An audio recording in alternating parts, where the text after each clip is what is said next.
foster dogs, and he's one of the best dogs to have dogs with issues around because he's just so calming. Well, I'm not allowed in a dog park with my dog. And it hampers you in so many ways. I mean, people say, what are you doing with that dangerous dog? Well, my dog's not dangerous. He's anything but.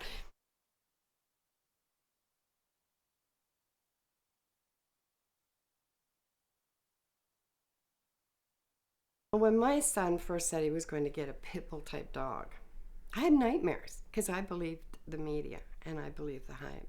It was the year that I was the president of the Ontario Veterinary Medical Association was the year that this legislation was introduced, so it was part of my role to speak to our association's views on this matter. He thought it was a slam dunk, a no-brainer. It was easy, get rid of these awful, villainous, terrible dogs, and I'm going to look great. And he didn't give any thought into it, and I'm astounded. As much as I've been a cynic of the way our government works, I was absolutely shocked at the lack of consultation. He said that he consulted with our provincial organization, which he did not.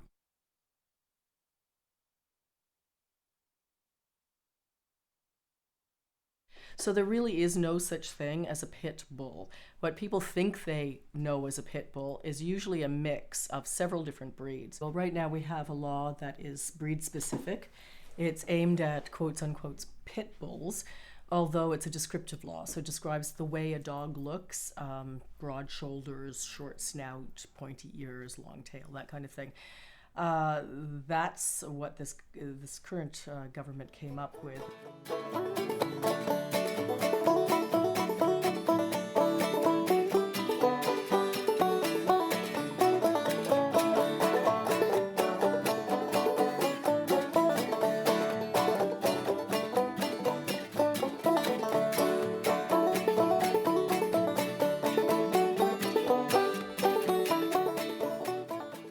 Pit bull is a breed. It's a man-made breed. It was made for one purpose, to inflict suffering on other animals. It's a man-made product that is a consumer product.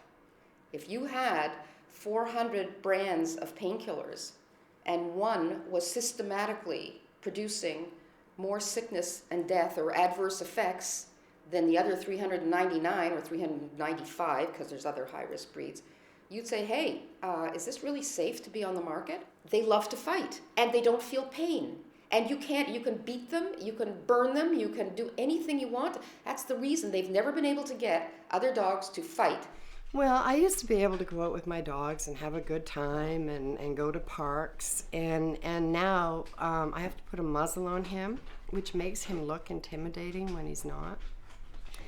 So people automatically discriminate, profile, are fearful of him because of this muzzle. They assume that he's a bad dog. They need exercise, they need socialization, and just the fact that every time they go out the door, they have this Hannibal Lecter mask that they have to put on. They can't sniff properly, they can't drink properly when they're out. Dogs sweat through their mouths. My name is Joanne Ignacio. I'm the owner of Cosmopolitan Pet Boutique and Spa. And this is a grooming salon and also a store. So we deal with a lot of dogs of different breeds. I think it's a little silly because in our business, we do get bitten as groomers. And I've never been bitten by a pit bull. I've been bitten by many other breeds. So I don't think it's right to ban one specific breed. I actually used to be afraid because I got into the whole, I believed some of the things that I heard from the media, but once I got into the industry and had more experience, I didn't really see how that was justified. There are people that still believe those things because they don't have anything to go by except the media stories. So when they hear a story sensationalized, that's all they see. I think it's a serious issue because it attracts ideologues. And when you've got ideologues onto something, they will make a case that is extremely organized. By the way, this movement, the pit bull movement, is funded by an extremely wealthy woman in New York. She's fixated on pit bulls. I'm not even going to name her because I don't want to get a lawsuit. But The movement is extremely well funded. I think I read an article recently where she said that we're being funded by wealthy dog fighters. Well, I'm now renting a room in a friend's house and selling my own house due to the time and effort that I put in fighting this band. And we're not being funded by wealthy dog fighters.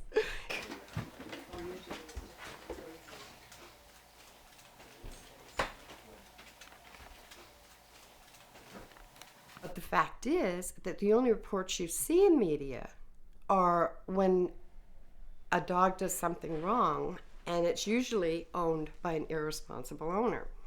So you've got thousands and thousands, if not tens of thousands of people like me that are great dog owners, but we're not making the media every day.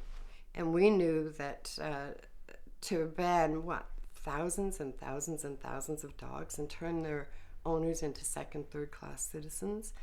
I mean, this ban brought in reverse onus. In the charter, we are guaranteed to be innocent until proven guilty. Well, now we're automatically guilty and must prove innocence. Innocence of owning a dog that could be a mix from 30, 40 different breeds of dogs. And we must prove that it's not a pit bull. Well, there's no such breed as a pit bull. So it's an impossibility in a lot of cases. I would like to see breeding operations stopped, and I would like to see the dog actually phased out as a breed. Over the course of the life of this bill, at least 1,000, I'm using 1,000 as an extremely conservative estimate, a number of dogs have been euthanized, not because of bites, not because of anything they did, simply because of the way they look. You know, they have search and seizure. They can come into your backyard, and they have done so. When you're not at home, if your dog happens to be outdoors and hanging out, they can take your dog. You wouldn't even know where it went. And you might be served a paper, you might not. The Toronto Humane Society did an excellent study showing that the law has had no effect, zero impact on the number of bites. You know, we've got a bit of pushback from some quarters to say, well, yes, it has. There's fewer pit bull bites. Well, if you kill every dog that looks like a pit bull, you're going to have fewer pit bull bites. But the reality is, this is not coming out of scientific research, this bill. This is coming out of a knee-jerk reaction to some high-profile cases. We've had 3 bills put in to remove breed-specific language from the Dog Owners Liability Act. And so we're waiting for our fourth go at the kick at the can, as they say. These are living, breathing, feeling beings. And to put them on a shelf with no regard to feelings, family, environment, it's wrong. I mean, you only have to own one dog and have a relationship and see the fact that they dream, they feel pain, they love their families, and you can't treat them as if they're a piece of bacon. I would bet that all of these people that are for banning dogs have never worked with rescues or been in shelters or don't volunteer time at the Humane Society. Because if they did, they'd find out that these dogs are just dogs.